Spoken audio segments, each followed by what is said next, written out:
Well, shalom, shalom. Welcome, welcome, world changers. And thank you, Hannah, once again for the beautiful music. That was beautiful, beautiful, amazing as always.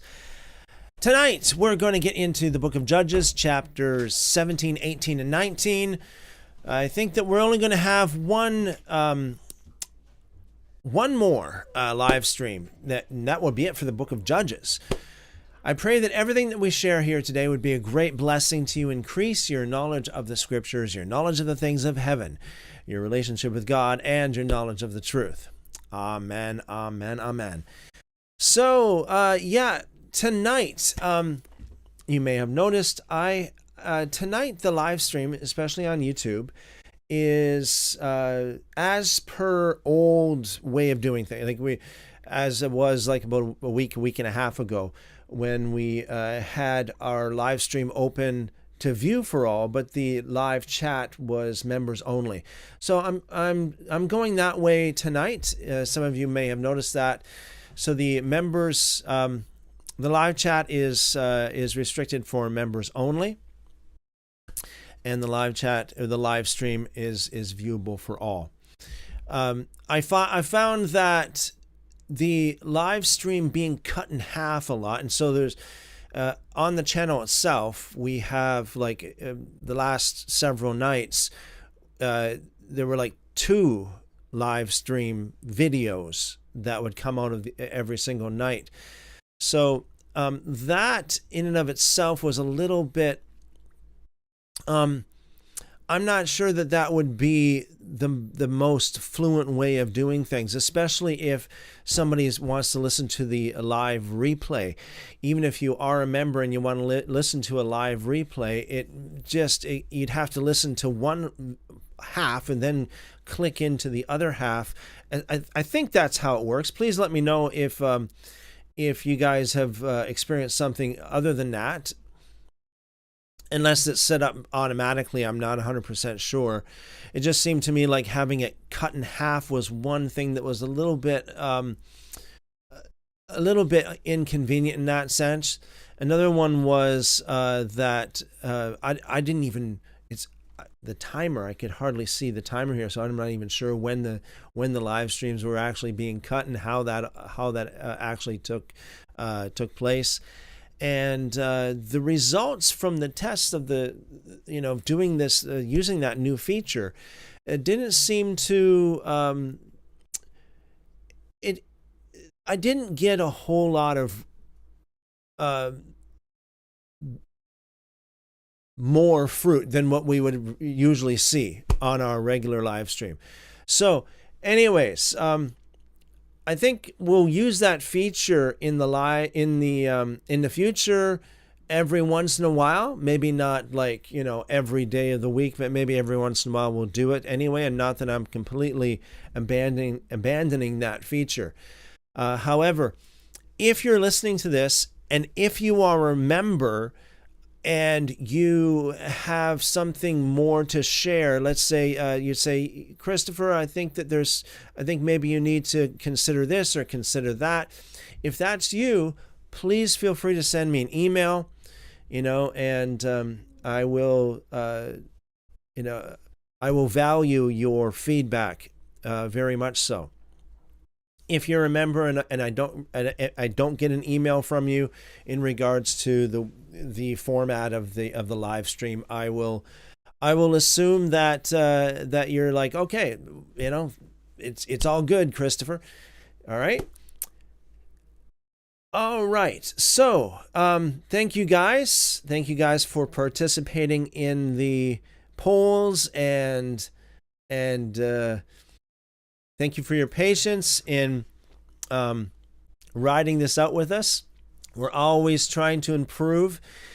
We always want to improve, and the only way to improve is to consider consider the fact that we might do something different and such. So tonight we're going to get into a critical thinking segment as usual. I have an interesting little video. It's actually a video clip that I want to share with you guys. I'm going to play that in just a moment. So just basically for your entertainment. It's just a few seconds, and so I'll play that in just a moment. But we'll get into a critical thinking segment, and then we're going to get into Judges chapter 17, 18, and 19. And I do have the same format that we had last night in regards to the study outline. So I have that as well. So Lord willing, that'll go all smooth. In the meantime, let's see what we have here in the live chat.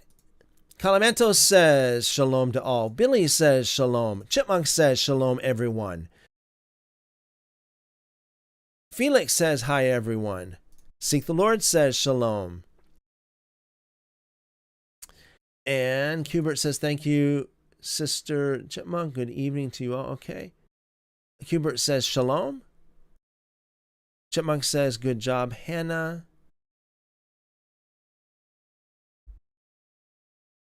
Okay, well, shalom, shalom. Welcome and blessings to y'all. Blessings multiplied to you and your families. And thanks again, Chipmunk, on behalf of Hannah. I just see a little notification here. Encourage your viewers to share your live and invite more friends. There you have it, folks. Yeah, share the live, share, invite more friends. And we'll get everybody on board watching the live stream. If you find any value in the videos that you are consuming on this channel, please consider becoming a member. That helps us out. You can do so by clicking the join button underneath or clicking the link in the description. There's also a link to Subscribestar. You can do that as well. Subscribestar is a really good way as well to support the channel.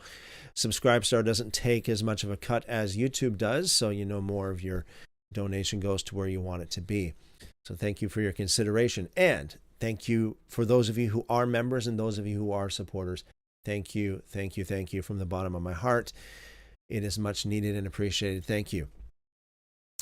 Okay, so yeah, the little video clip that I wanted to share with you guys. This is just for fun, okay? And it's actually an AI video of me, okay? So check this out.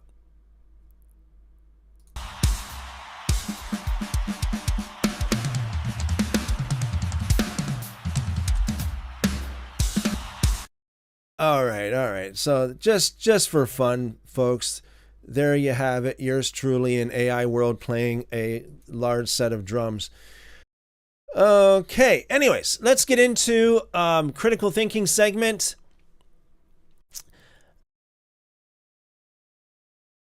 Tonight we're going to talk about tourist phrasebook.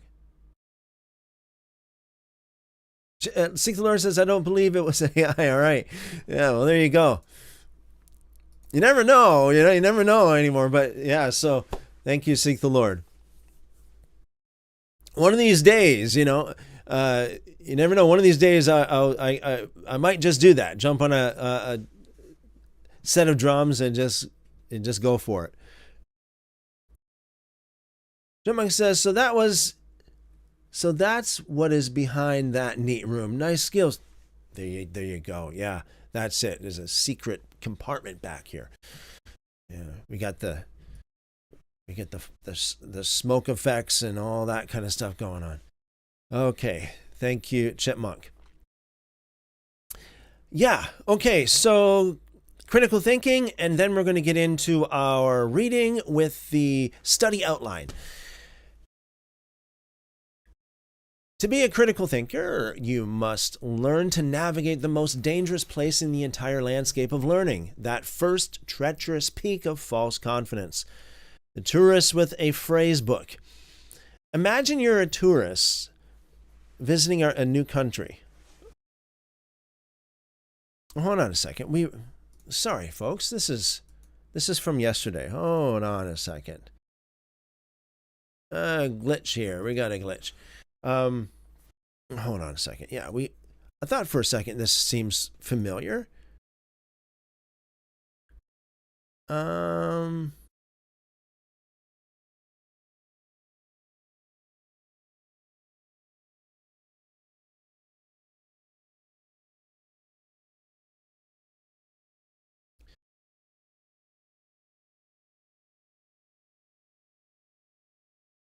Okay, just give me a second, folks. Sorry about this.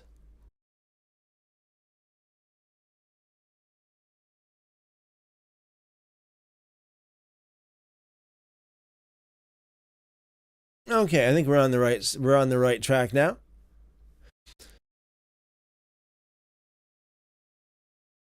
Early on in the day, there was this person that was on another social media platform making a claim, um,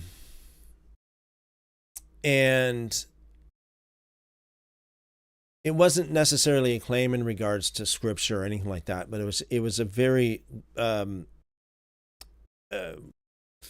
extravagant claim this person was making. And I asked what you would think that I probably would ask, and I asked for evidence behind the claim, because this person just blurts out this claim, and it was like a very it was an enormous claim. So I said, can you provide some evidence to support that? And then he replied saying, well, the evidence is in the comment section of this post. So I went into the comment section, and I didn't find any evidence whatsoever. The evidence that maybe he was referring to, actually, I asked for a link specifically for a link to his source. And he said you can find many links. People posted links in the comment section. I'm thinking, okay, so this guy, he's making it a little bit harder for me. All he had to do was just copy and paste the link instead of saying all that, instead of saying just go check in the comment section. Many people posted links. But I went to look anyways, and I didn't see any links in the comment section. None whatsoever. There were a lot of people who were like, believed what he claimed. There were a lot of people going, oh, wow, or that's awesome, or, this kind of stuff. There were some people who challenged him and produced evidence against his claim, which was good because at least there's some evidence. So I replied to him saying, I'm sorry, I didn't see any evidence. I didn't see any links in the comment section. The only thing I saw were people that were agreeing, naively just agreeing, and then there were people that were debunking what the claim was. So I asked him again, provide a link. And he responded by saying, it's true, nobody can debunk it. And I'm like, so where's the link? There's no link. And this isn't in the context of scripture or any kind of quote unquote religion or anything like that. This was something to do with something else. And I'm thinking, so many people are just, they're like that, right? There's so many people who just make claims and they produce no evidence to support the claims. They say what they want to be true, and they speak it as if it were true, without providing evidence that it is true. Unfortunately. Critical thinking is so needed right across the board in every area. All right, so here we go. We got it. We got the right one this time. Every belief you hold is a house. Some are small temporary shelters, and others are towering fortresses where you've lived your entire life. But the most important question you can ask about any of your beliefs is this: what is it built on? The two foundations. In the world of thinking, there are only two types of foundations you can build on. One leads to a structure that is unstable and will inevitably collapse, and the other leads to a structure that is strong, resilient, and true. Number one, the sand of assumption. This is the easiest foundation to build on. It's made of what we want to be true, what we feel is true, and what we've heard from others without ever checking for ourselves. It's a mixture of gut feelings, hearsay, and wishful thinking. Building on sand is fast and requires no hard work. The problem is that the moment the first storm of a real critical question hits, the foundation washes away and the entire house of belief comes crashing down. Number 2, the bedrock of evidence. This foundation is hard work. You have to dig for it. You have to test it, chip away at it, and be sure of its solidity. Bedrock is made of verifiable facts, direct observations, historical context, and sound logical reasoning. This is what we're aiming for tonight, folks, in our study of Judges chapters 17, 18, and 19. Historical context, sound logical reasoning, cultural context. Kubert says that's a big one. People believing what they want to be true is that's true. That's the way it is, Kuberts. I think that what happens is a lot of people want something to be true so much they actually believe it is true. It's like they deceive themselves. They want it to be true so much, and so because of that, they believe it. And they're confident that it's true, even though there's no real solid foundation other than their gut feelings, hearsay, and wishful thinking. Yeah, thank you, Kuberts.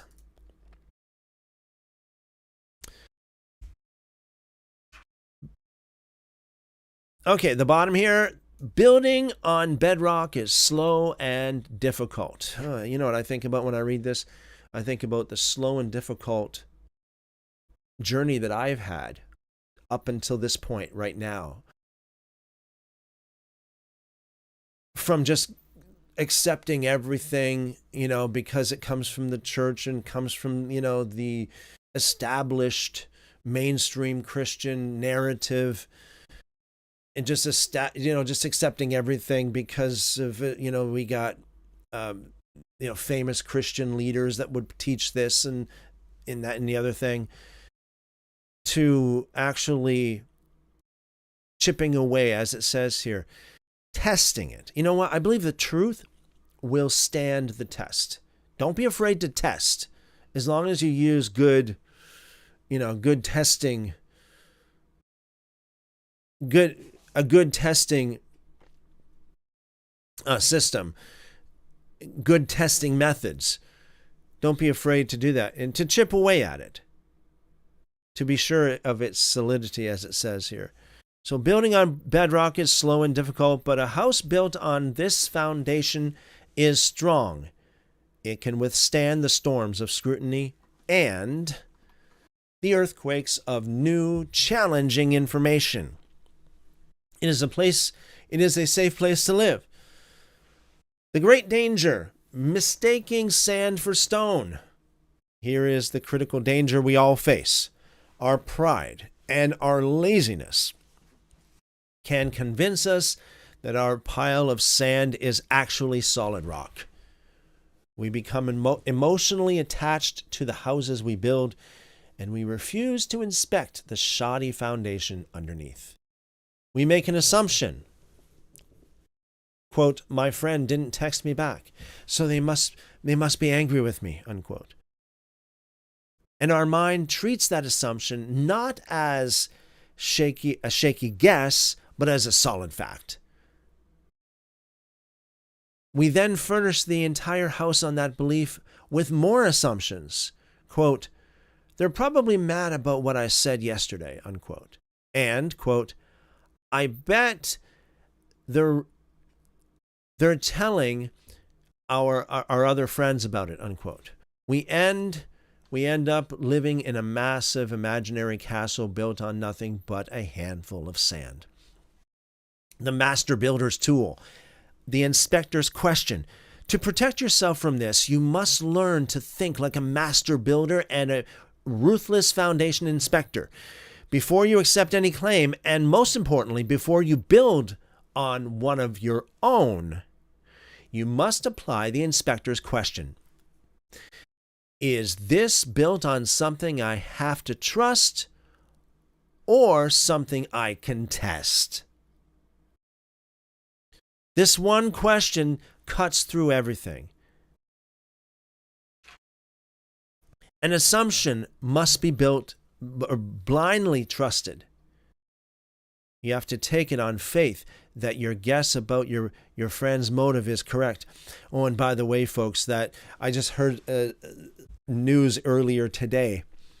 You know that pastor that prophesied that Jesus would physically return September 23rd, and then he changed the date to October 6th, 7th, because, well, he just happened to go by the wrong calendar. Guess what? The news is he changed the date again to, I think it's tonight and tomorrow, something like that, around the 16th of October, of course. So, yeah, so he changed the date again. And no surprise there. Whoops, must be the wrong calendar again.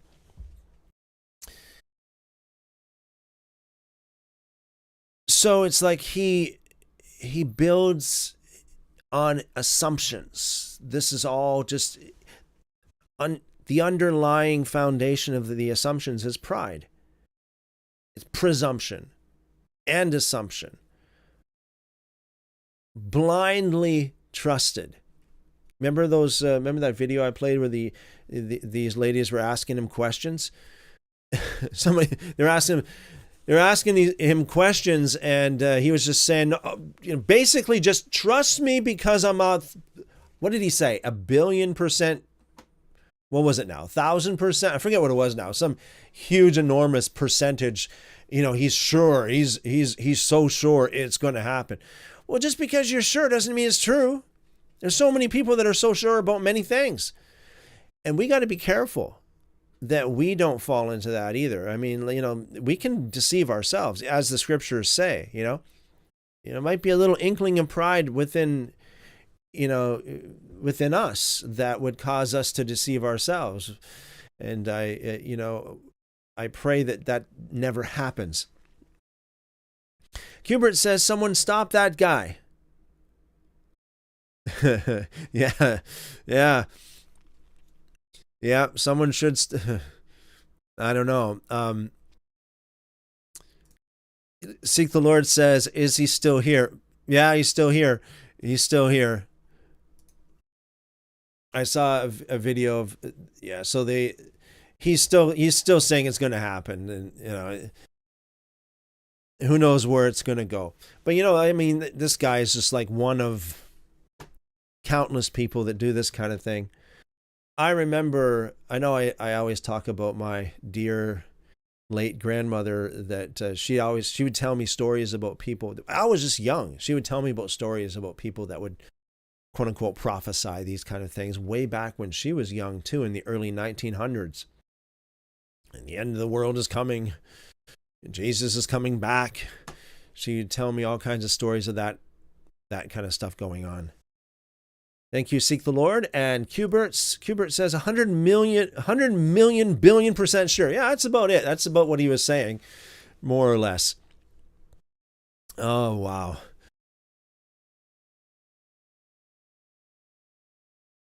Wow.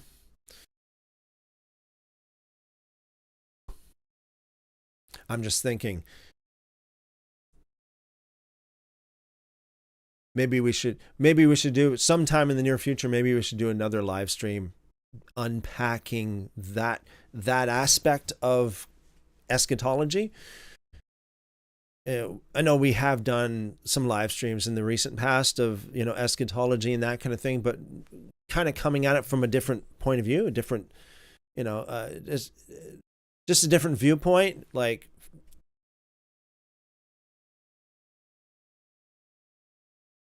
How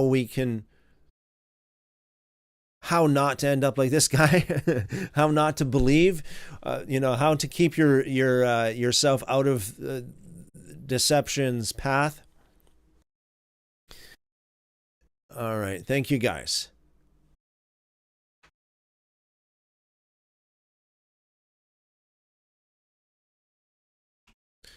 Evidence. On the other hand, evidence can be tested.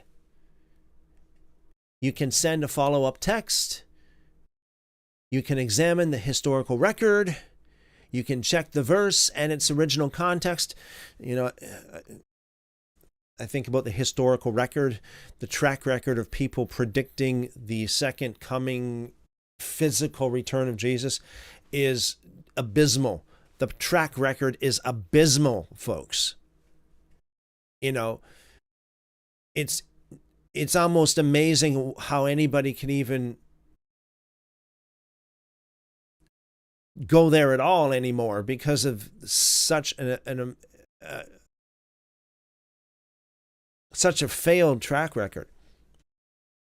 Kubert says, every generation has this phenomenon of predicting Yeshua's second coming. You think after 2,000 years of false predictions, they would chill a bit.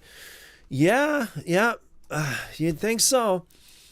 I'm thinking, you know, now in this day and age, right, in the 21st century, now everybody's leaning on this whole thing about 1,000 years as a day, and a day as 1,000 years. They probably weren't saying that much like 500 years ago. Probably not that much, because they didn't, you know.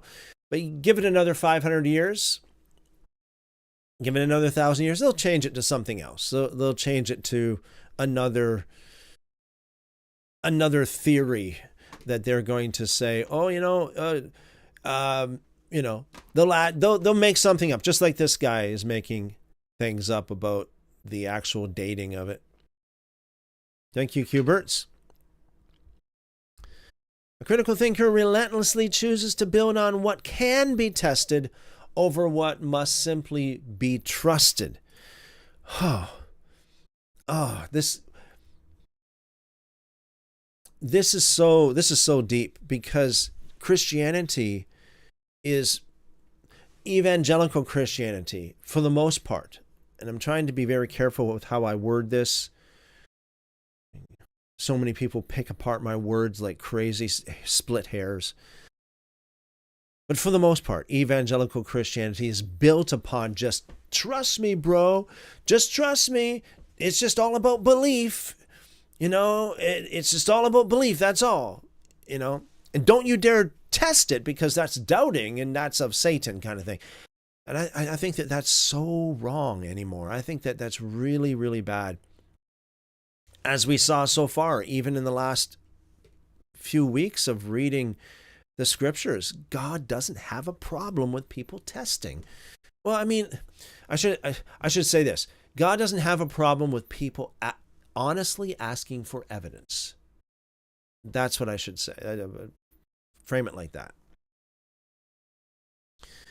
Honestly asking for evidence.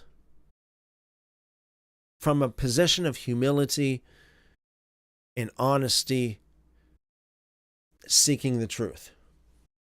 Not from a position of pride and,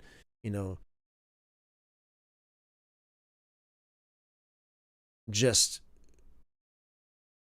challenging without really being open, to change. Today's challenge. Your mind will always be tempted by the easy path of building on the sand of assumption. The work of a critical thinker is to have the discipline to always check the foundation. Your challenge for today is to be a foundation inspector for your own mind. Next time you find yourself making a strong claim or forming a solid conclusion about something, I want you to pause and ask the inspector's question. Is this belief based on something I can test or something I'm just trusting?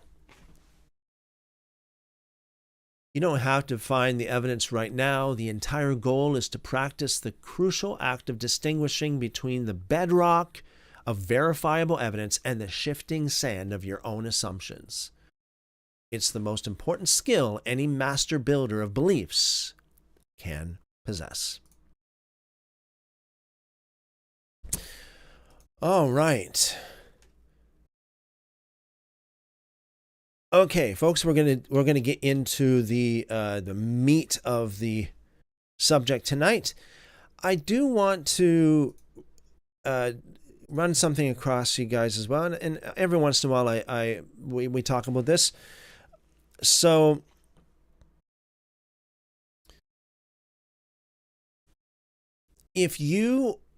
those of you who are listening to this, or anybody you know, or perhaps somebody you might follow or somebody you might come across on social media, if you disagree with anything that we say here, and you have evidence to prove that something is said, something is done here that's not correct, you are welcome to come on the live stream and present the evidence. The only thing that we ask is something that is very, it shouldn't have to even be said, but just to be civil, to be respectful, to provide evidence behind your claims.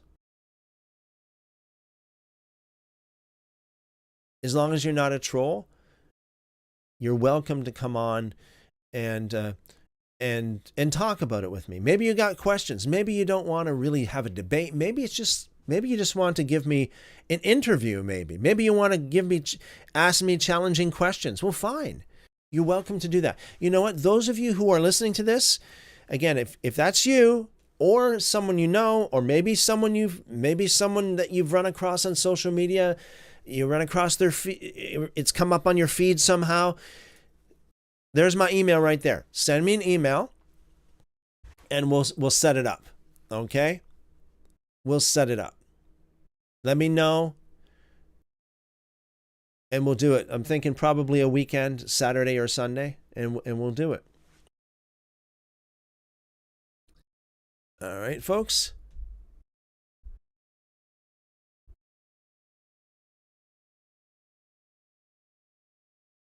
All right.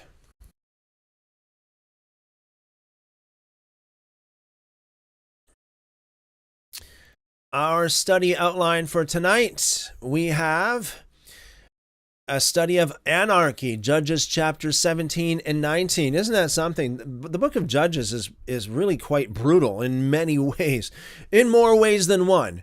It's a very brutal book. Judges chapter 17, we'll start with Micah or Micah. I tend to use both pronunciations. Most people in the English speaking world usually have their conventional ways of pronouncing these names.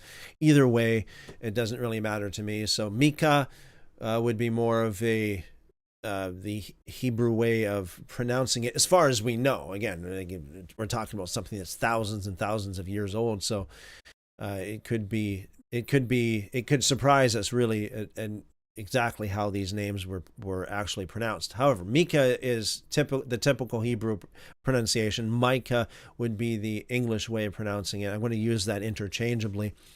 Micah and religious syncretism. Chapter 17 provides a case study in the localization and corruption of Israelite worship, illustrating the breakdown of centralized religious authority. So let's begin. We are going to read from chapter 17, verses 1 through 14. So let's go over to chapter 17 here, and I'm reading from the WEB translation, verses, I said 1 through 14, right? It's not, sorry, 1 through 4. Judges chapter 17, verses 1 through 4. There was a man of the hill country of Ephraim whose name was Micah. He said to his mother, "The 1,100 pieces of silver that were taken from you, about which you uttered a curse and also spoke it in my ears, behold, the silver is with me. I took it." His mother said, "May Yahweh bless my son." He restored the 1,100 pieces of silver to his mother. Then his mother said, "I most certainly dedicate this silver to Yahweh from my hand for my son, to make a carved image and a molten image. Now, therefore, I will restore it to you." When he restored the money to his mother took the 200 pieces of silver and gave them to a silversmith, who made a carved image and a molten image out of it. It was in the house of Micah. Okay, well, let's have a look here into our study notes. Verse 1, there was a man of the hill country of Ephraim whose name was Micah. Name analysis. Micah, Hebrew Mikiyahu, means who is like Yahweh. So Micah is a short form of the longer Hebrew name Mikiyahu, which means who is Micah, who is like Yahu or Yahweh. Who is like Yahweh? The name is deeply ironic given the idolatrous actions that immediately follow. Verse 2, Micah confesses to stealing 1,100 pieces of silver from his mother after she uttered a curse. The significance of 1,100 shekels. This is a vast sum. It exactly mirrors the amount promised to Delilah by each Philistine lord for betraying Samson in this will be just the chapter before. This intertextual link highlights themes of corruption and betrayal. Cultural insight, power of curses. In the ancient Near East, or the ANE, curses were not mere insults. They were believed to possess effective supernatural power. Micah confesses out of fear of the curse's efficacy. His mother immediately issues a counter blessing in the last half of verse 2 to neutralize it. Verse 3, the mother declares, I had wholly dedicated the silver to Yahweh from my hand for my son to make an engraved image and a molten image. Is syncretism. This is a prime example of religious syncretism, the blending of practices. She invokes the name of Yahweh while simultaneously commissioning idols, directly violating the Decalogue. This would be the 10 Commandments in Exodus chapter 20. This reflects a common ancient Near East belief that deities required physical representation, a concept forbidden in Orthodox Yahwism. Oh, wow. Thank you for the like there, Kevin. Appreciate that. Thank you for the likes. Look at this, folks. Common ancient Near East belief that deities require physical representation. Could this be why they made the golden calf? Somehow they justified it.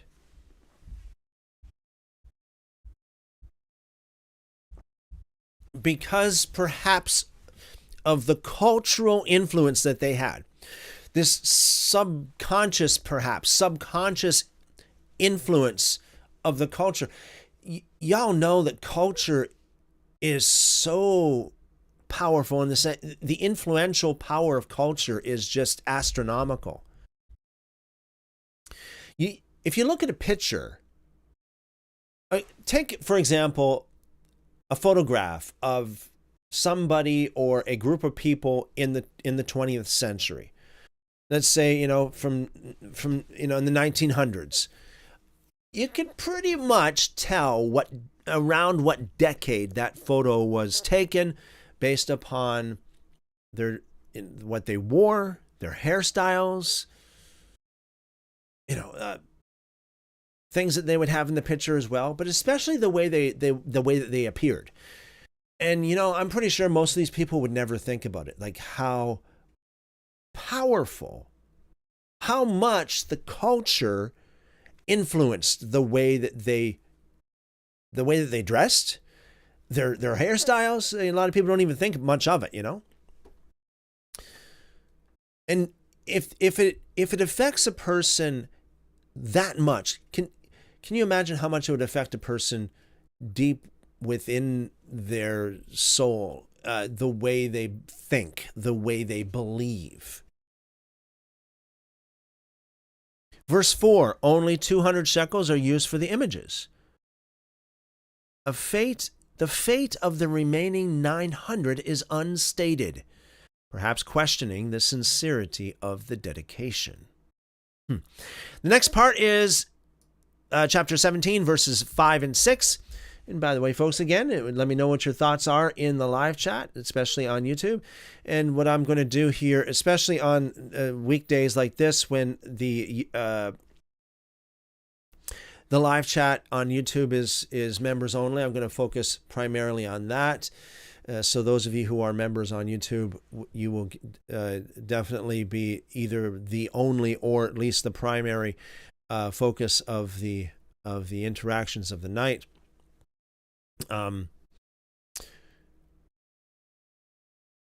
please be aware of that. Chapter 17, verses 5 and 6, Micah's private shrine. Okay, see what we got here, verses 5 and 6. The man Micah had a house of gods, and he made an ephod and teraphim and consecrated one of his sons who became his priest. In those days, there was no king in Israel. Everyone did that which was right in his own eyes.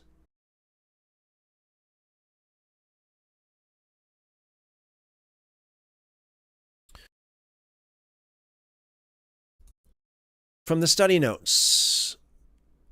Okay, the man Micah had a house of gods, an ephod and teraphim, and consecrated one of his sons who became his priest.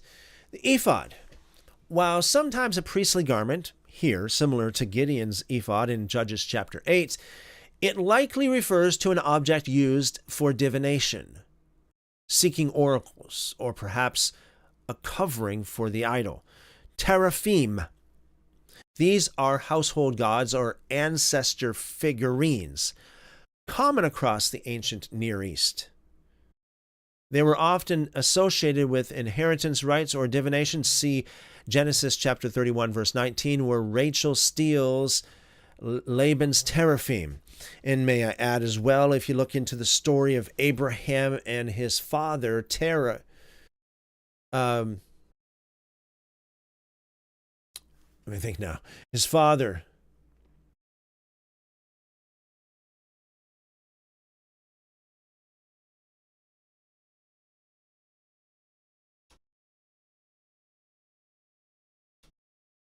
because his father also had these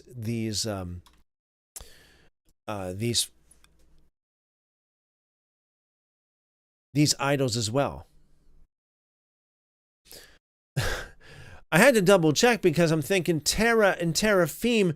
Yeah, so Abraham's father's name was Terah, and he did have quote unquote household idols as well, which would be included, or you could call them as teraphim as well. Ironic that we have this kind of connection when it comes to names.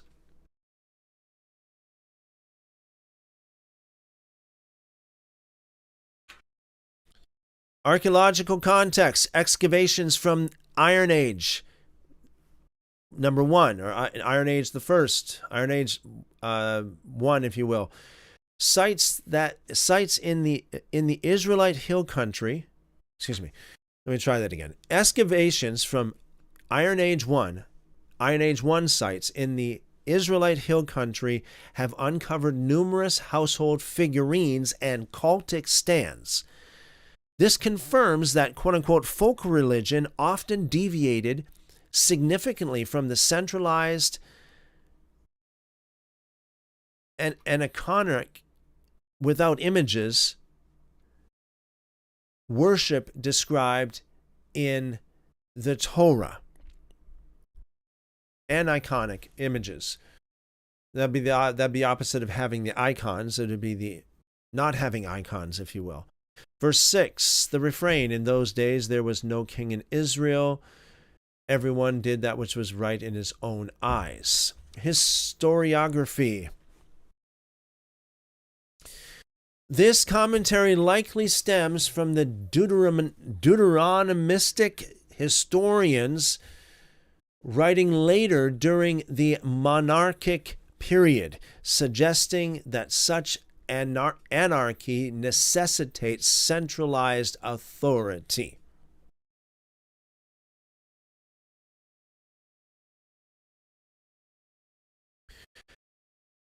Chapter 17, verses 7 to 13, the wandering Levite.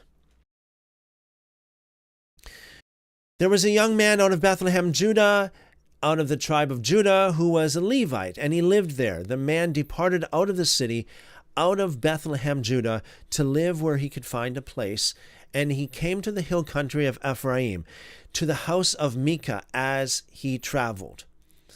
Micah said to him, "Where did you come from?" He said to him, "I am a Levite of Bethlehem, Judah, and I am looking for a place to live."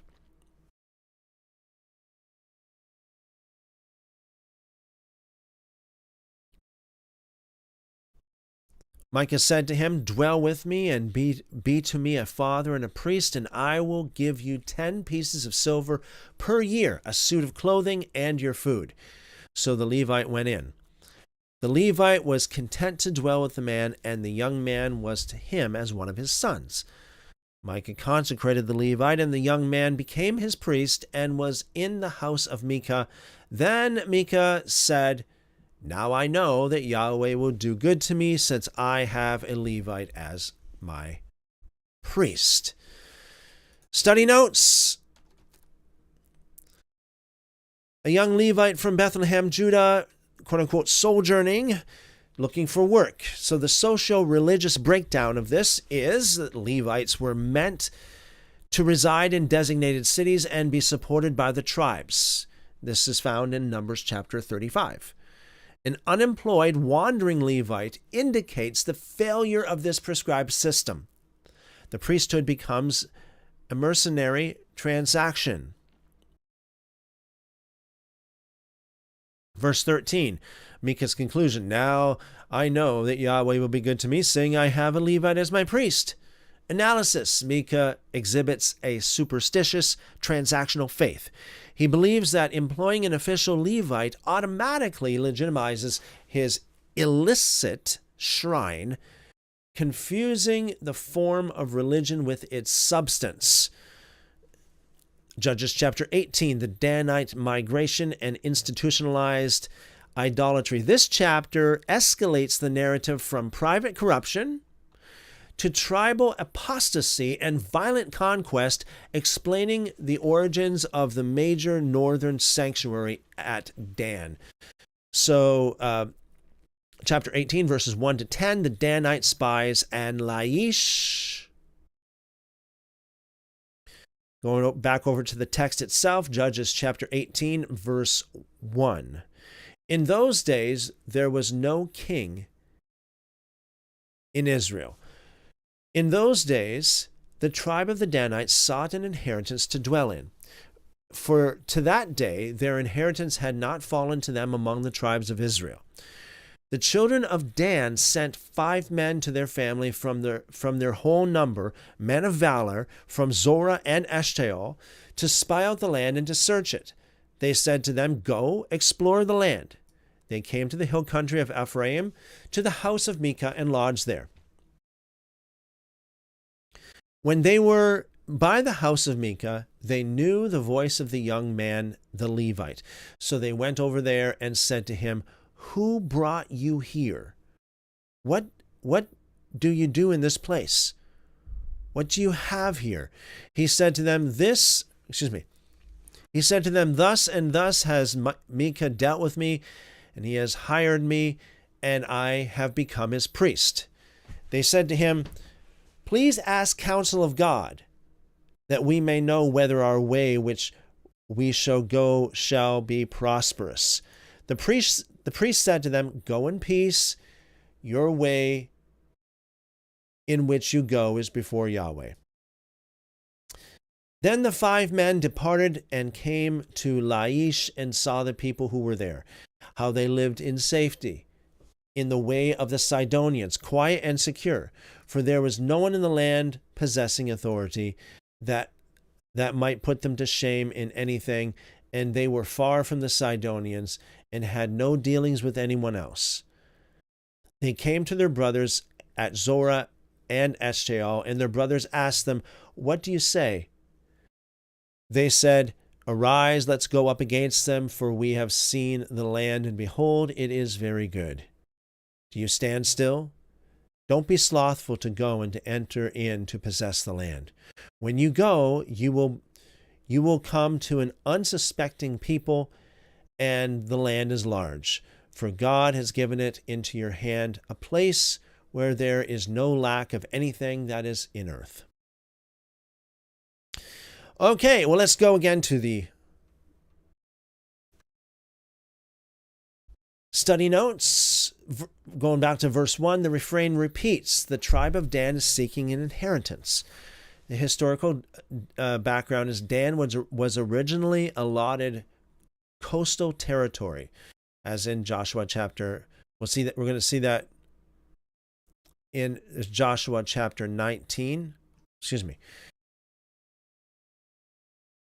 Joshua chapter 19 presents this fact that Dan was originally allotted coastal territory, but pressure from the Amorites in Judges chapter 1 verse 34 and later expansion of the Philistines likely forced this migration northward. Verses 5 and 6, Danite spies asked the Levite to ask counsel, please, of God. The Levite provides a favorable oracle using the illicit shrine. Verse 7, the spies find Laish, also called Leshem. The inhabitants lived, quote, in security after the way of the Sidonians, quiet and secure, and were isolated from potential allies. Chapter 18, verses 11 to 26, we have the theft of the gods, verses 17 and 18. Going back over to the text.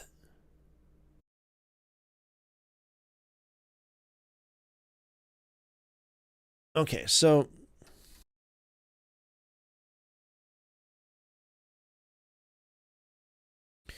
let's read here from verses 11 forward. We'll go from 11 to verse 17, then we'll stop and go over to the notes. Verse 11 says, the family of the Danites set out from Zorah and Eshtaol with 600 men armed with weapons of war, and they went up and encamped at Kiriath Yearim in Judah. Therefore, they called the place Mahane Dan to this day.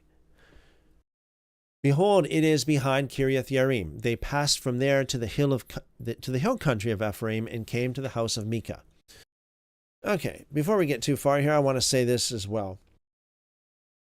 I mentioned this last night, and I want to, Lord willing, we'll get into it tonight as well. Did you guys know that, especially in the book of Revelation, and we have some hints there, here and there as well in the scriptures, where the tribe of Dan is left out of the list of the tribes.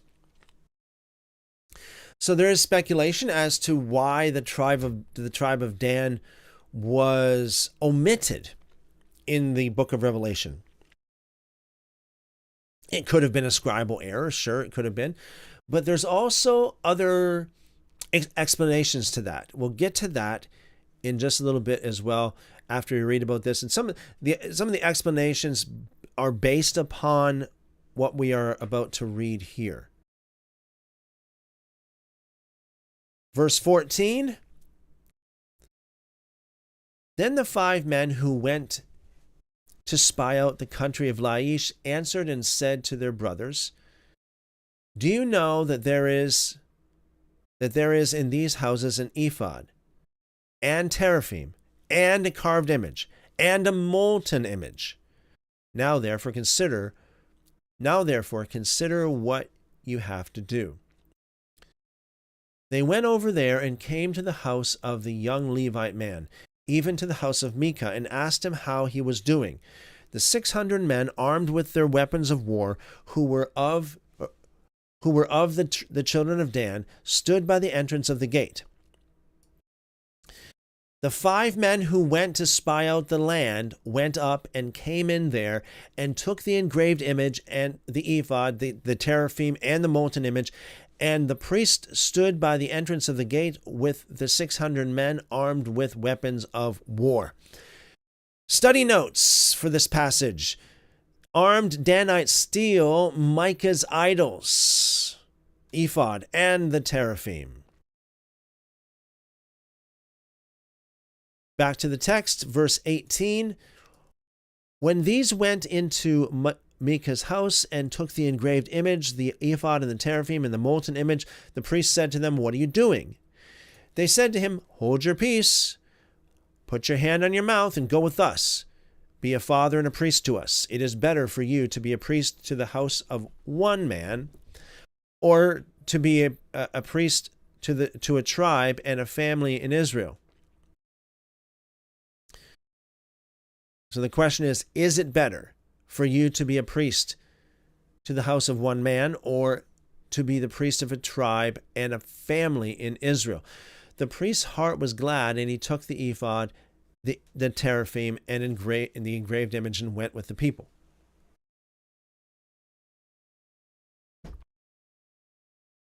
Okay. Study notes. They persuade the Levite to join them, offering a promotion from family priest to tribal priest. His, quote, heart was glad, unquote, highlighting this opportunism. Verse 21 of the text, so they turned and departed and put the little ones, the livestock, and the goods before them. When they were a good way from the house of Micah, the men who were in the house near Micah's house gathered together and overtook the children of Dan.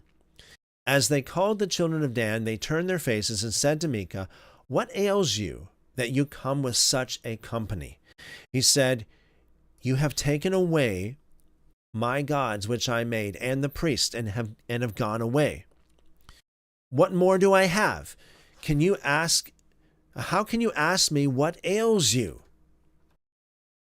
Study notes. Micah's lament, "You have taken away my gods, which I made. What more do I have?" This exposes the impotence of idolatry. Micah's gods needed him to rescue them. Verse 25, the children of Dan said to him, "Don't let your voice be heard among us, lest angry fellows fall on us, and you lose your life with the lives of your household." The children of Dan went their way, and when Micah saw that they were too strong for him, he turned and went back to his house. Study notes. The Danites dismiss Micah with threats. Might makes right with this anarchic period. Chapter 18, verses 27 to 31. The conquest and the cult. The cult of Dan.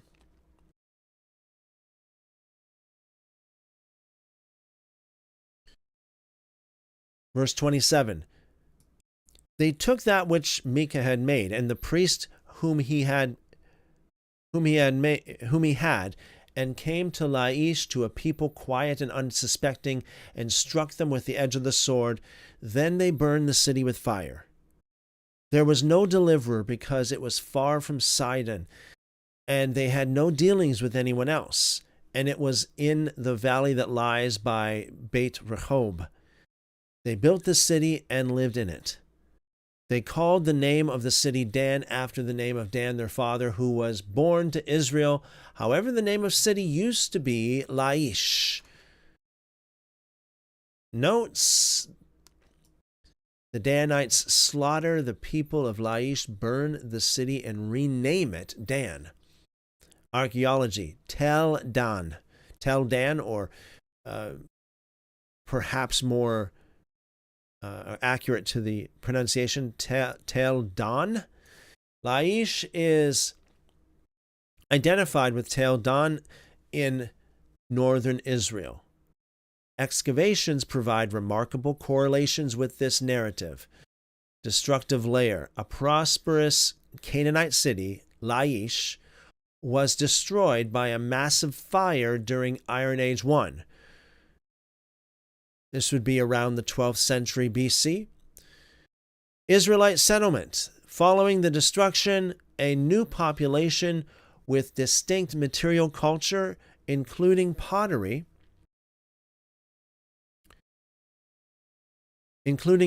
styles like collared rim jars associated with early Israelite sites, resettled the area. The cultic precinct. Archaeologists have uncovered the large sacred precinct, or the high place, that likely originated here and was later expanded by King Jeroboam in 1 Kings chapter 12, or King Jeroboam the First. The Tel Dan stele, while dating much later, 9th century BC, an Aramaic stele found here in 1993 provided the first extra biblical reference to the house of David. Back to the text. Verse 30 says, the children of Dan set up for themselves the engraved image, and Jonathan the son of Gershom, the son of Moses, and his sons were priests to the tribe of the Danites until the day of the captivity of the land. In the notes it says the identity of the priest and the textual scandal. So it says the children of Dan set up for themselves the engraved image, and Jonathan, the son of Gershom, the son of Manasseh. He and his sons were priests to the tribe of the Danites until the day of the captivity of the land. Now it says here in the actual text, it says the son of Moses, not the son of Manasseh. So this is, Gershom, the son of Gershom, the son of Moses. A little bit of a side note as well to this. Today, in modern day Israel, if you will, in modern day Jewish communities, we have people who claim to be from the tribe of Levi, the descendants of Aaron specifically. I have personally met somebody who was a very highly respected member of the community who told me to my face that he was a descendant of Aaron. He was a medical professional, actually, a descendant of Aaron, he claimed. And I also visited a synagogue in which the lady who gave me a tour showed me the place in which the Levites sit, and I would assume that these Levites would be people who could trace their lineage back to Aaron. I have since wondered if there's anybody who claims to be a descendant of Moses. There's plenty of people that claim to be descendants of Aaron, but what about Moses? And I found it quite interesting that you're not going to find anybody with any good evidence, and you hardly find anybody that's going to claim to be a descendant of Moses. And so the question is, why? What happened? Why is it that the descendants of Moses seem to be non-existent, but the descendants of Aaron are plenteous? The theory is that shortly after, in the early generations of after Moses, his descendants violated the Torah so badly that basically God just cut them off. That their family tree came to an end. Here's a question. Could this be one of the reasons why? The children of Dan set up for themselves an engraved image in Jonathan. This would be Moses' grandson. And his sons were priests of the tribe of the Danites until the day of the captivity of the land. Until the day of the captivity of the land. Okay, footnotes. Yeah, the identity of the priests. So we read that there in verse 30. So the scholarly bombshell, Gershom was the son of Moses. Exodus chapter 2, verse 22. Textual criticism, the suspended, it says here that it's suspended noon. In the Masoretic Hebrew text, the name of Manasseh, now here we got Manasseh again, is written with the letter nun suspended above the line. This indicates that the name was almost certainly originally Moses. Oh, look at that, folks. Look at that. Let's read that. Let's read this again. This is an amazing. In the Masoretic Hebrew text, the name of Manasseh is written with the letter nun suspended above the line. This indicates that the name was almost certainly originally Moshe. Imagine that. Imagine that, folks. So this, if this is true, this is like a bombshell. This is an amazing thing,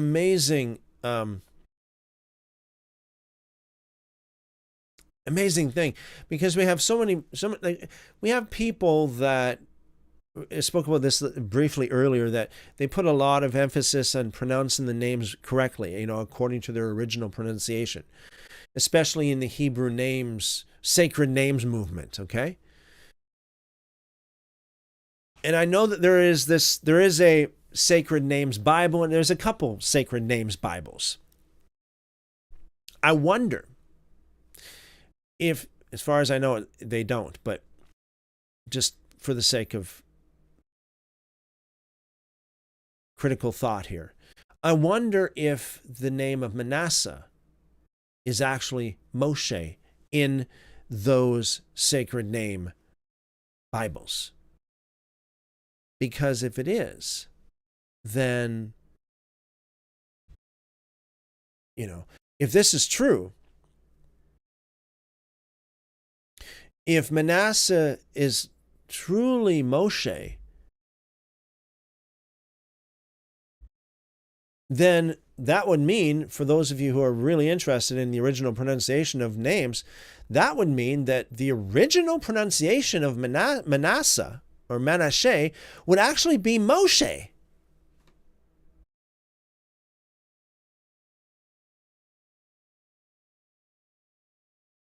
Wow. Scribal motivation. It is widely agreed that the text originally identified this idolatrous priest, Jonathan, as the grandson of Moses. Yeah, Kubert says, very cool. It is. Yeah, very cool. Thank you, Kuberts. Later, scribes, embarrassed by this lineage, inserted a nun to change the name to Manasseh, a notoriously wicked king, thereby protecting Moses' reputation. Wow. Wow. So we got even more evidence that this is truth. Because not only do we have the evidence of the suspended nun,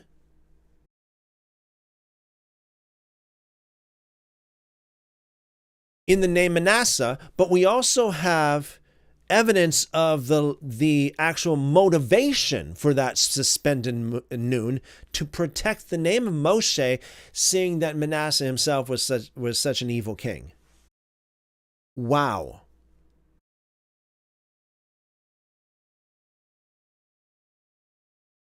Version check at the bottom here. The translators are the translations we are using tonight reflect this scribal correction. In the WEB, it reads Manasseh. Brenton reads Manasseh. Peshitta reads Manasseh.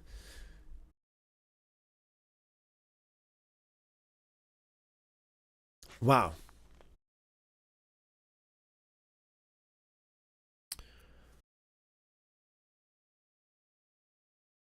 Isn't that something?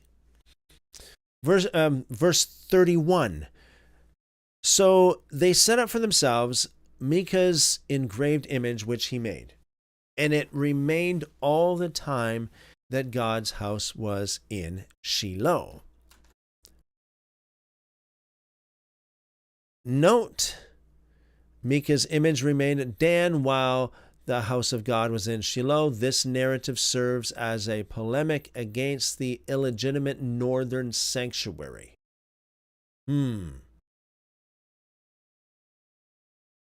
Judges chapter 19, the Levite's concubine and moral collapse. Judges chapter 19 is arguably the darkest chapter in Judges.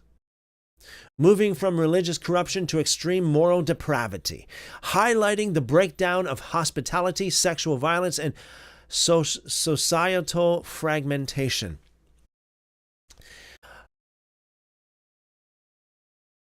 I'm going to take a moment here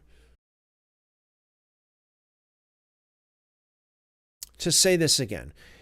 If you're listening to this in the background, if you're listening to this in the shadows, in other words, if you're there but you're not in the live chat, and you find that this is valuable information, please consider becoming a member of the YouTube channel. It help support what we're doing here. Click the join button underneath, or click the link in the description on YouTube. The link is also found in the description on other platforms such as Facebook, Rumble, and BitChute as well. There are perks to being a member here. Not only, do you know that you are supporting what we're doing here? You have members only live chat like we have tonight. We have members only polls like we do quite frequently. Members only posts. The highlights videos that we do. I mean, we take these live streams and we boil it right down to some we boil it down to the elements, and we post them as highlights. The members get to see those highlight videos a month before the public does. And there are some videos that are posted only for members, such as some of the ones that we had in the past several weeks, or several days, excuse me. So yes, please consider becoming a member if you're not yet. Thank you for your consideration. Judges chapter 19, verses 1 through 9, the Levite and his concubine. Let's do this. We'll take this bite by bite. Judges chapter 19, verse 1. In those days, when there was no king in Israel, there was a certain Levite living on the farther side of the hill country, Ephraim, who took for himself a concubine out of Bethlehem, Judah. Study notes. The refrain appears again. A Levite in Ephraim takes a concubine from Bethlehem. Concubinage. A concubine in Hebrew was a secondary wife with legal standing but lower status than a primary wife. Verse 2, his concubine played the prostitute against him and went away from him to her father's house to Bethlehem, Judah, and there was and was there for 4 months. Notes, the concubine leaves him and returns to her father. The reason for her departure is a major point of textual variation, significantly impacting the interpretation of her character. Critical textual variation check. So the Masoretic text says she played the prostitute against him. This suggests adultery or unfaithfulness, placing blame on the woman. However, the Brenton Septuagint says, and his concubine departed from him, which is neutral, morally neutral.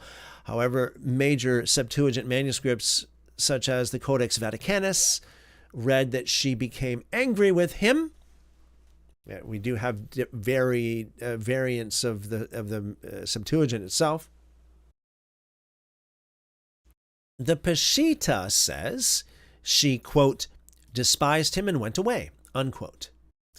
Here's the analysis, folks. The Masoretic text reading contrasts sharply with the others, given that the Levite goes to, quote, speak kindly to her, in verse 3, literally speak to her heart.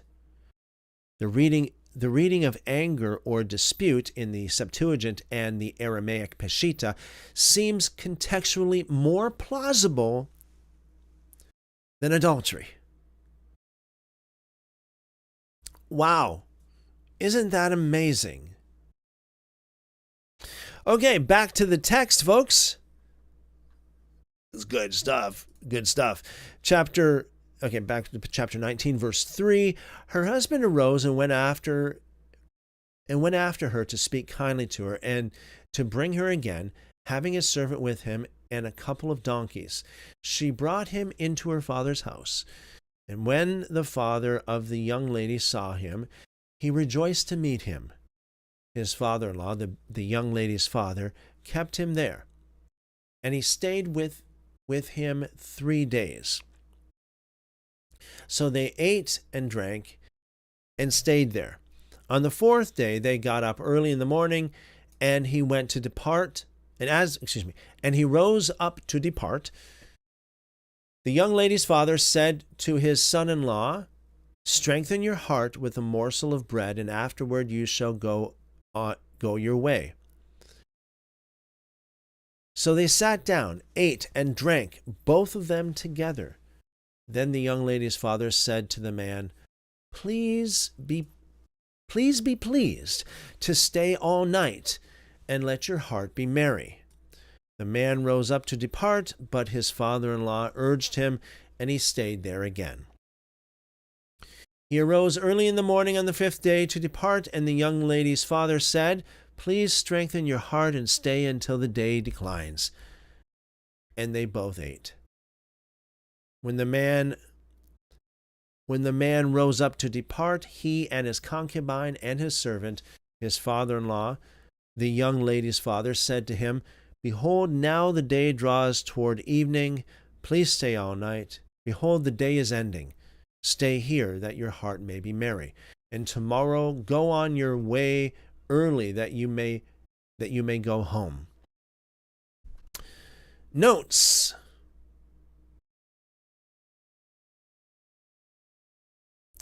Her father repeatedly delays their departure with extravagant hospitality. Cultural context: the hospitality was a paramount virtue.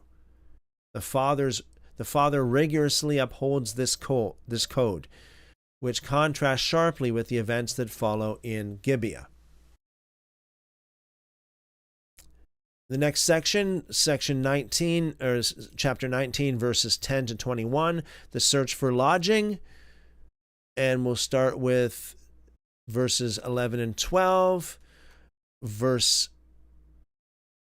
I'll read verse 10 first, then we'll go to 11 and 12. Verse 10 says, But the man wouldn't stay that night, but he rose up and went near Jebus, or Jebus, also called Jerusalem. With him were a couple of saddled donkeys. His concubine also was with him. When they were by Jebus, the day was far spent, and the servant said to his master, Please come and let and let's enter into this city of the Jebusites and stay in it. Notes, they bypassed Jerusalem, refusing to stay in the city of a foreigner. Historicity and irony. This accurately reflects the period, as Jerusalem remained under Jebusite control until David's conquest in 2 Samuel chapter 5. The profound irony is that the foreign city, quote-unquote foreign city, might have been safer than the Israelite town they chose. Verse 12, his master said to him, we won't enter into the city of a foreigner that is not of the children of Israel, but we will pass over to Gibeah. He said to his servant, come, let's draw near to one of these places, and we will lodge in Gibeah or in Ramah. So they passed on and went their way, and the sun went down on them near Gibeah, which belongs to Benjamin. They went over there to go in to stay in Gibeah. He went in and sat down in the street of the city, for there was no one who took them into his house to stay. Notes, they arrive in Gibeah, the tribe of Benjamin. No one offers them lodging. The crime of inhospitality. This is a severe breach of hospitality norms, ancient Near East, which mandated the protection of travelers. It is an ominous sign of the city's moral state.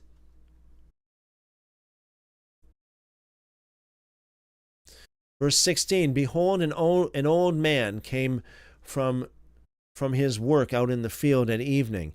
Now the man was from the hill country of Ephraim, and he lived in Gibeah, but the men of the place were Benjamites.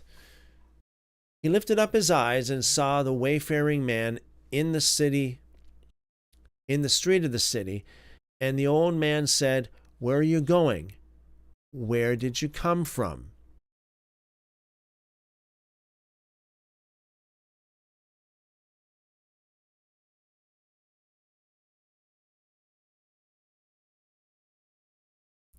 He said to him, we are passing from Bethlehem,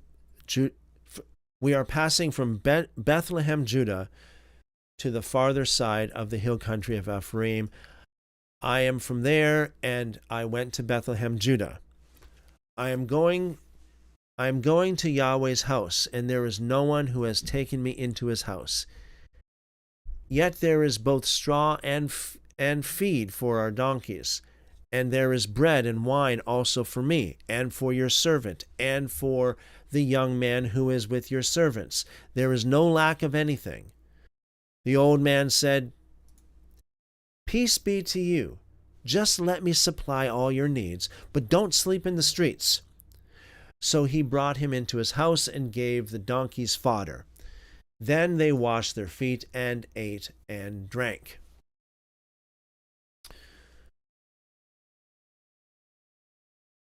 Notes, an old man who is also an outsider from Ephraim finally takes them in. The next section is chapter 19, verses 22 to 26, the horror at Gibeah.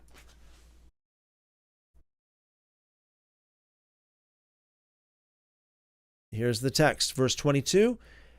As they were making their hearts merry, behold, the men of the city, certain wicked fellows, surrounded the house, beating at the door. And they spoke to the master of the house, the old man, saying, bring out the man who came into your house, that we may have sex with him.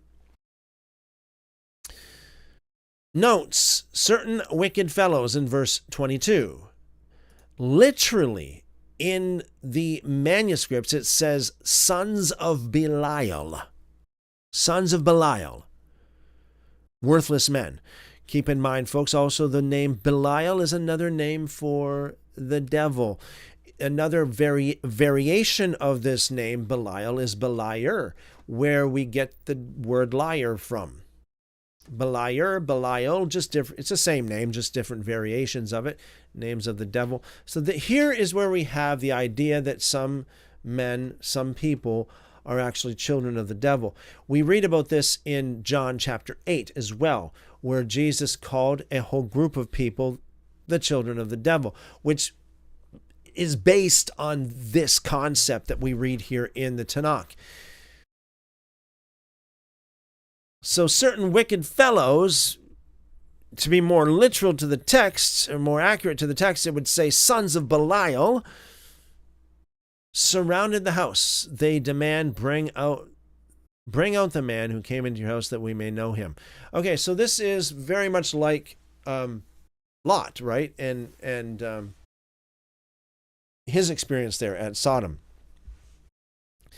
The intent in the Hebrew, yada, is a euphemism here for sexual relations. The intent is a violent, I'm not sure if I can say, I want to be careful here, some of the stuff I say, because of all the different algorithms on all these different platforms, but there you have it, folks. It's right there in front of you at the bottom. Aimed at humiliating the outsider. The Sodom parallel. The narrative is intentionally constructed to mirror Genesis 19. Lot and Sodom. There you go. The demands of the crowd and the host's response are nearly identical. The implication is devastating. The Israelite city of Gibeah has become morally bankrupt as Sodom.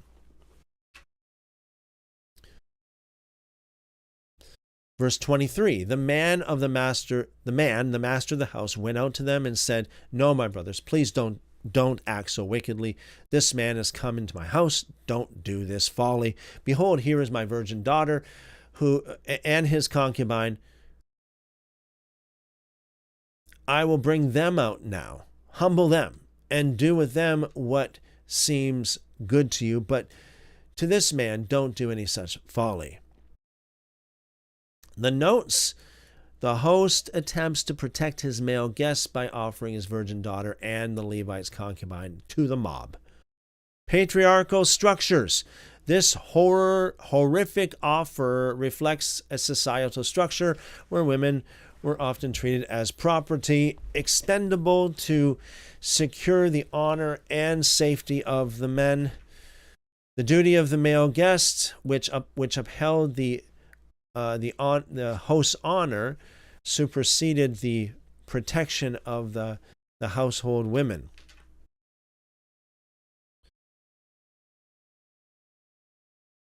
Verse 25, but the men wouldn't listen to him, so the man grabbed his concubine and brought her out to them, and they had sex with her and abused her all night until morning. When the day began to dawn, they let her go.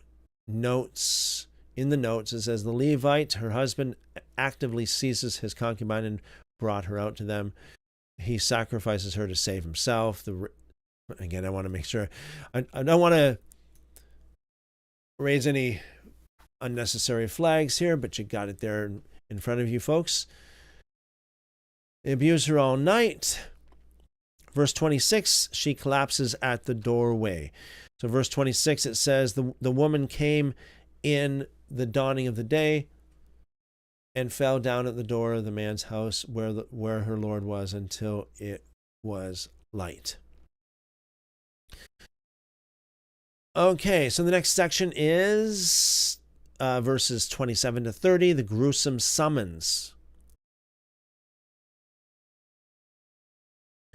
Verse 27, her Lord rose up in the morning and opened the doors of the house and went out to go his way, and behold, the woman his concubine had fallen down at the door of the house, and her hands with her hands on the threshold.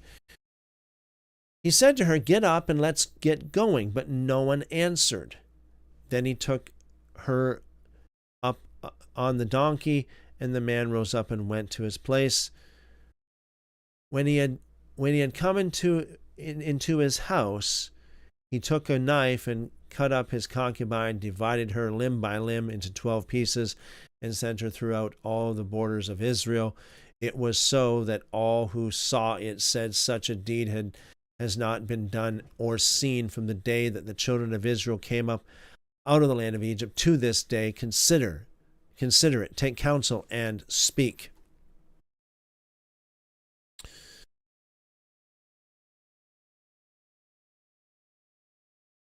The notes. The Levite's response in the morning is shockingly callous. Get up and let's go. She's dead. Verse 29. He takes her body home, cuts it into 12 pieces, sends the pieces throughout Israel. So here's a cultural historical parallel. The gruesome act is not just rage, it is a recognized visceral method of summoning the tribes for assembly and demanding national justice. In 1 Samuel chapter 11, Saul uses a similar method, cutting up oxen, to rally the tribes for war. Political interpretation. This parallel is significant because King Saul was also from Gibeah. Some scholars view this narrative as an anti-Saulide polemic intended to discredit Saul by highlighting the inherent depravity of his hometown and tribe, Benjamin. Verse 30, the universal shock sets the stage for the devastating civil war detailed in chapters 20 and 21. Okay, I want to touch on the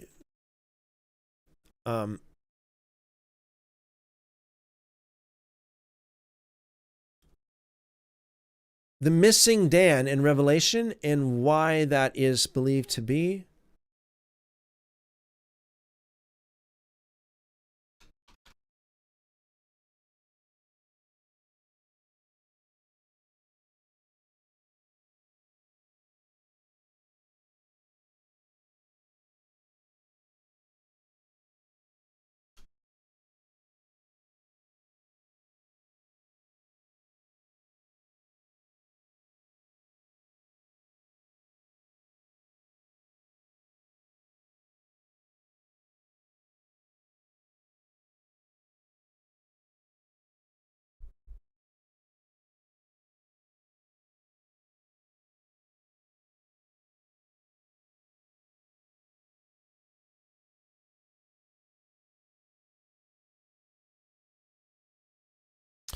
Okay, we just go over to First Chronicles.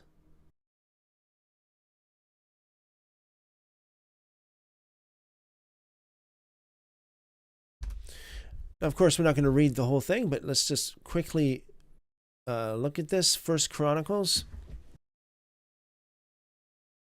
chapter 1.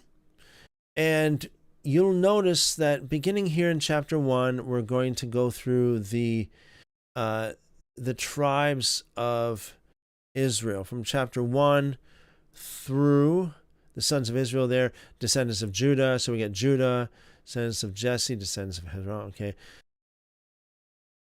So we go from chapter 1 all the way through to chapter 9. And it lists all of the tribes here.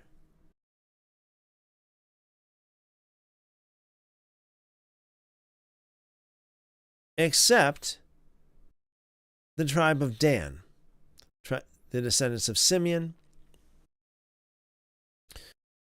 Yeah, so this is the primary instance within the Tanakh of the omission of the tribe of Dan here in First Chronicles, as it goes through all the other tribes, tribe of Levi,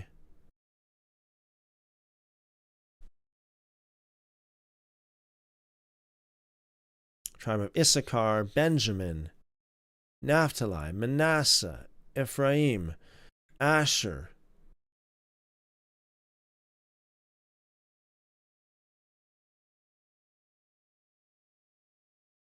but it doesn't mention Dan. So Dan is missing here. We'll also see this as well in Revelation chapter 7. Revelation chapter 7, and you go to verses 4 to 8, where it lists all of these tribes, the tribes of Israel, but you'll notice that the tribe of Dan is missing.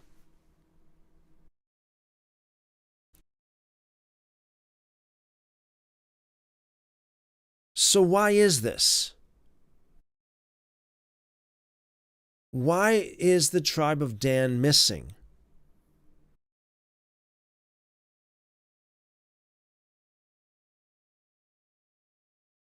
So the idea here is because the tribe of Dan was so engulfed in idolatry, as we just read in Judges, starting with chapter 17, 18, 19. So we got the tribe of Dan that is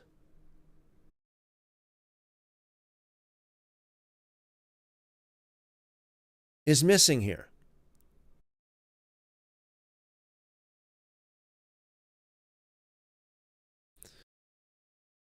The theory is that the tribe of Dan was missing from 1 Chronicles and thus carried forward into the book of Revelation because Dan basically lost his place as a tribe because of the history of idolatry that Dan engaged in, as we just read here in Judges chapter 17, 18, 19.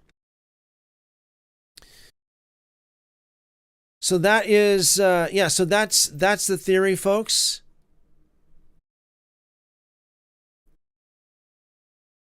It doesn't say it explicitly, of course, but you can, come to your own conclusions. You judge, you be the judge.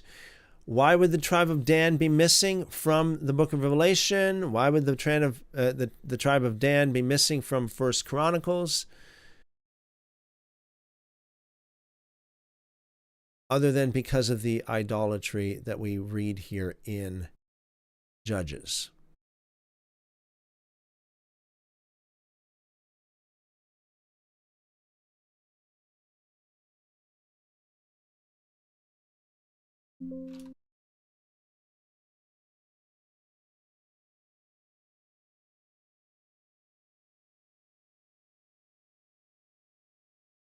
Okay, any questions?